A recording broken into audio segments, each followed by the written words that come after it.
Kasus penghilangan nyawa yang terjadi di Bengkalis Riau ini adalah kasus yang cukup mengerikan sekaligus menarik. Menjadi mengerikan dikarenakan korban dihabisi dengan cara yang sangat keji, dan sekaligus menarik karena bisa terungkap atas tanda kutip bantuan dari roh halus atau arwah gentayangan. Di pagi itu warga berbondong-bondong mendatangi sebuah ruko yang telah dipagari oleh garis polisi. Jajaran pihak kepolisian Polres Bengkalis yang telah menerima laporan dari seorang pemuda di hari yang sama langsung mendatangi sebuah ruko yang menurut si pelapor telah terjadi tindak kekerasan yang berujung pada tewasnya korban. Petugas terpaksa membuka pintu ruko yang digunakan sebagai tempat biliar itu dengan cara mendobraknya. Setelah berhasil membuka pintu ruko itu, seketika aroma busuk dan anyir tercium oleh para petugas. Aroma busuk itu mengantarkan para petugas menuju sebuah kamar mandi yang terletak tak jauh dari tempat mereka berdiri. Kondisi ruko saat dilakukan penggerebekan kosong, tak berpenghuni. Nampaknya pemiliknya telah pergi meninggalkan tempat itu beberapa hari yang lalu. Petugas yang kemudian memeriksa sumber bau yang berasal dari kamar mandi itu kemudian dikejutkan saat menemukan sebuah tong air yang berwarna biru. Di tong itu, petugas lalu menemukan seonggok mayat manusia dalam keadaan terpotong-potong. Apa yang telah terjadi? Kasus mengerikan apa yang terjadi di balik temuan ini? Jadi begini, Herianto, sebut saja dia Hari, usia 28 tahun, merupakan warga yang tinggal di Jalan Riau, Desa Tanjung Medang, Kecamatan Rupat Utara, Bengkalis, Riau. Hari, bapak satu anak ini, sehari-hari bekerja sebagai wirausaha. Ia memiliki sebuah ruko. Ruko itu telah ia beli dan dengan ide-ide cemerlangnya, Hari menyulapnya menjadi tempat penyewaan biliar. Ada sekitar 5 buah meja biliar ia miliki. Selain dibuka di tempat yang cukup ramai, juga tempat biliar milik Hari ini terkenal dengan harga sewanya yang cukup terjangkau. Hal itulah yang membuat tempat biliar Hari sering dikunjungi pemuda-pemuda Bengkalis yang suka dengan olahraga biliar. Namun ternyata bisnis penyewaan biliar milik Hari merupakan kedok saja. Di balik bisnis biliar yang ia jalani, Hari mempunyai bisnis sampingan lain yang rasa-rasanya lebih menguntungkan. Iya, Hari adalah pengedar narkoba. Dikatakan narkoba yang ia dapat dari seorang bandar besar di negeri jiran Malaysia. Andrian alias Gondrong dan Ali Akbar alias Barok. Siang itu wajahnya terlihat muram, suram, dan asam. Betapa tidak, dua pemuda ini telah berkeliling kota untuk mencari pasokan barang haram jenis tertentu yang sangat amat mereka butuhkan saat itu. Lelah akan pencariannya yang tak kunjung mereka dapatkan itu. Kemudian Gondrong pun tiba-tiba terpikirkan untuk mendapatkannya dari Hari. Berboncengan mereka dengan sepeda motor menuju ruko milik Hari. Di sana Gondrong dan Barok kemudian bertemu dengan Hari. "Bro, pesan satu ya." Begitu kira-kira yang diucapkan Gondrong kepada Hari. Dikarenakan stok narkoba yang dimiliki oleh Hari sedang habis, kemudian Gondrong memberikan uang sebesar Rp700.000 kepada Hari. Uang itu adalah DP pembelian barang haram. "Kau datanglah lagi besok untuk kau ambil barangnya," Hari menjawab. Demikian setelah transaksi barang haram itu selesai, kemudian Gondrong dan Barok pun bergegas pergi, meninggalkan tempat biliar tersebut. Tak lama setelah perginya Gondrong dan Barok, datanglah seorang teman Hari lainnya yang bernama Bayu Santosa. Tujuannya datang ke ruko milik Hari adalah untuk bermain biliar. Di sela-sela permainannya, kemudian Hari pun menghampiri dan berkata, "Kau ada stok satu, bro?" Kemudian Bayu menjawab, "Ada, tapi besok ya." "Oke, aku pesan satu ya, uangnya besok sekalian," balas Hari. Bayu Santoso merupakan teman lama Hari. Pria berbadan tegap dan gempal ini bekerja di sebuah dealer sepeda motor di Pangkalan Nyirih, Rupat Utara, Bengkalis, Riau. Tidak jauh berbeda dengan beberapa kawannya yang ia kenal. Bayu merupakan pemakai sekaligus pengedar barang-barang haram. Baik Hari, Gondrong, Barok, dan Bayu sama-sama memiliki circle yang sama. Mereka sama-sama berada di dalam circle narkoba. Keesokan hari sekira pukul 13 waktu Indonesia Barat, Bayu datang ke ruko milik Hari untuk mengantarkan pesanannya. Setelah ia menerima uangnya, kemudian Bayu pun meninggalkan ruko milik Hari. Disusul, tak lama kemudian datanglah Gondrong dan Barok. Sama seperti Bayu, setelah ia menerima barangnya dan menyelesaikan sisa pembayarannya, kemudian mereka pun pergi meninggalkan ruko Hari. Beberapa hari setelah transaksi barang haram tersebut, Bayu dengan ponselnya menghubungi Gondrong. Dia menanyakan Apakah dia masih memiliki stok narkoba jenis tertentu? Dikarenakan saat itu Bayu sangat amat membutuhkannya. Namun saat itu Gondrong menjawab, tidak ada stok. Sempat pula Bayu mencoba kembali menanyakan kepada Gondrong perihal yang sama. Ia tanya tentang stok narkoba jenis tertentu yang dimiliki oleh Gondrong saat itu. Namun jawabannya selalu sama, tidak ada stok.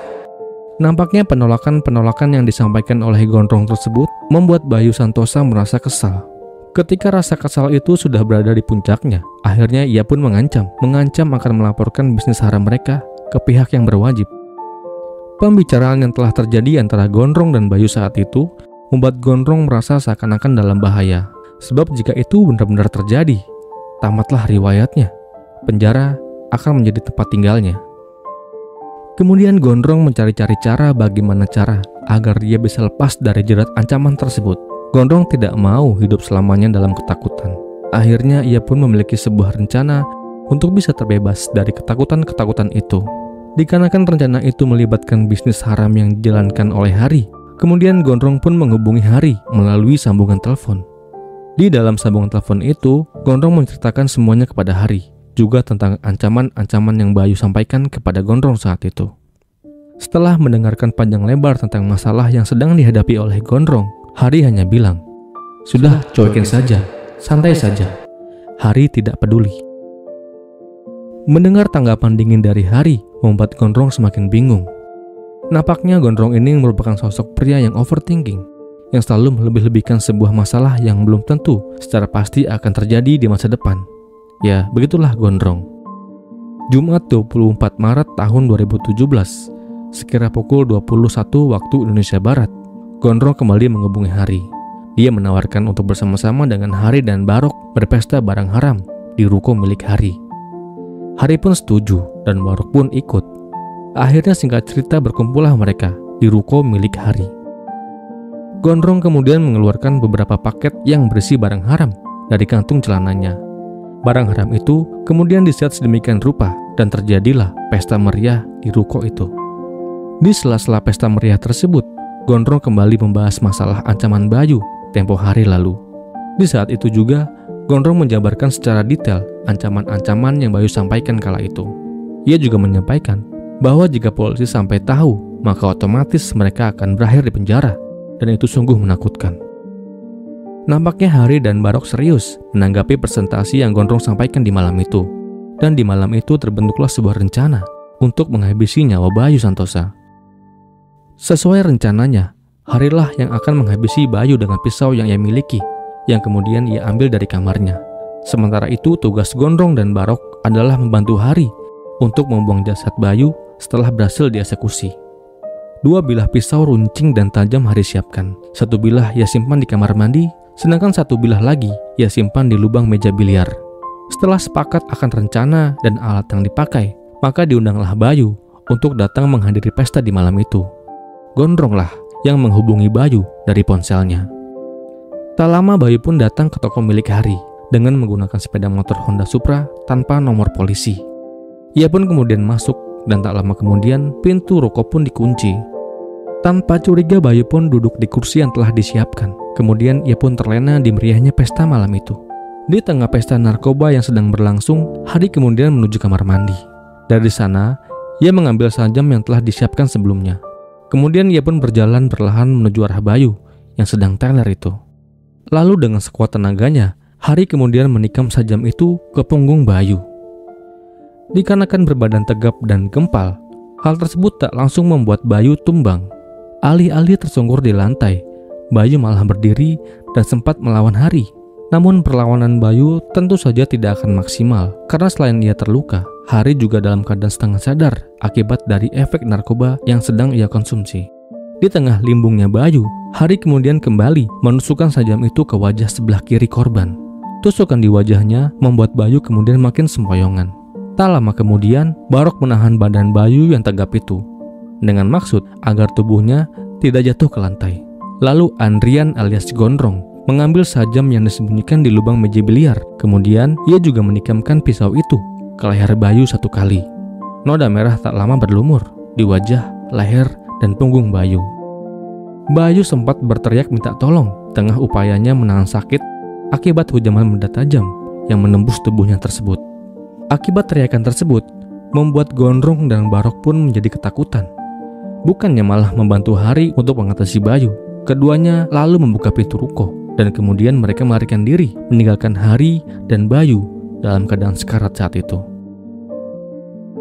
Usaha pelaku untuk membuat Bayu tumbang agak sulit, dikarenakan tikaman-tikaman yang diterima oleh Bayu saat itu tidak juga membuatnya tumbang.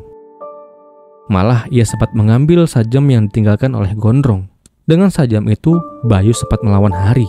Satu sabetan sajam melukai tangan kiri Hari saat itu. Luka-luka yang diderita oleh Bayu semakin membuatnya lemah. Hingga di suatu kesempatan, Hari akhirnya berhasil menumbangkan badan Bayu yang tegap itu. Di saat tubuh yang gempal itu jatuh ke tanah, Hari pun tak menyia-nyiakan kesempatan itu untuk kembali menikam korban berkali-kali dengan sajam yang ia pakai. Seketika, Bayu meregang nyawanya. Setelah dipastikan tak bernyawa, Hari kemudian tersadar bahwa ia hanya tinggal sendiri di ruangan itu. Ia tak menemukan di mana Gondrong dan Barok. Padahal sesuai dengan rencana, setelah berhasil menghilangkan nyawa korban, Gondrong dan Baroklah yang akan mengurusi mayat korban. Hari kemudian bingung mau diapakan dan mau dibawa kemana tubuh Bayu itu. Lalu niatnya untuk memotong-motong tubuh korban pun terbesit di pikirannya. Karena menurutnya, bagian tubuh yang terpotong-potong itu akan memudahkannya untuk membuangnya. Ia ambil pisau itu dan memulainya dengan memisahkan kedua tangan korban dari tubuhnya.